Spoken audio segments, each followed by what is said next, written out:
October 8 तारिख सुधा राज्यर सबु नुआ थाना लगे सीसीटीवी 57टी नुआ थाना सीसीटीवी लगे एने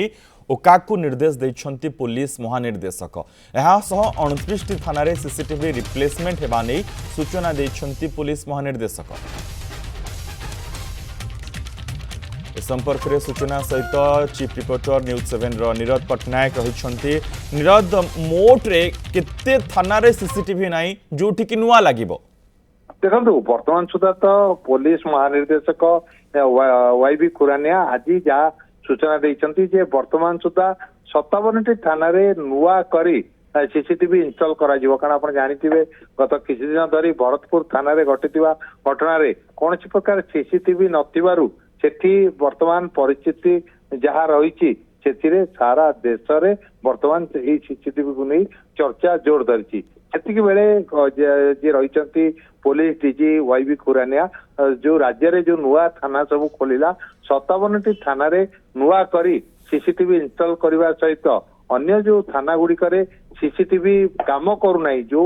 सीसीटीवी रो कैमेरा काम करूना कोठी हार्ड डिस्क काम करूना ताकू मध्य रिप्लेस करिया पई ओका को निर्देश देइछंती एवं अक्टोबर 8 सुधा ये कार्य संपन्न करिया पई मध्य कहिसंती। आज मध्य आमे देखिथिलु जे भरतपुर रे नुआ करी सीसीटीवी इंस्टॉल करा जाउची एवं या सहित अन्य जो सब नुआ थाना रही से थाना गुड़ी को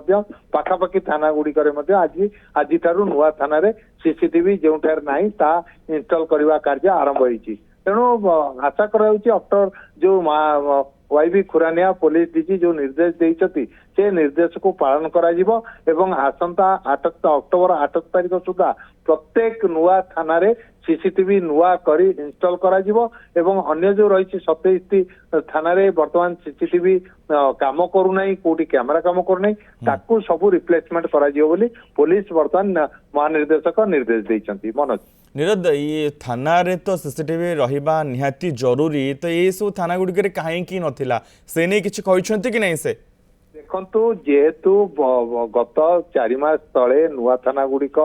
जे पूर्वतन सरकार थिले सरकार समय रे उद्घाटन करा जायतला एवं उद्घाटन करिवार परवर्ती अवस्था रे निर्वाचन आसीगला। निर्वाचन कारणरू जे पुलिस हाउसिंग ए दायित्व नैथिला सीसीटीवी लगाइबा दायित्व एवं से टेंडर करिवा कथा जेहेतु टेंडर होई पारला नहीं निर्वाचन कारणरू एवं परवर्ती समय जेतबे सरकार आसिला सेतबे गोटे नुआ सरकार आसिला नुआ सरकार पाखरे तथ्य रखिया पई निश्चित भाव में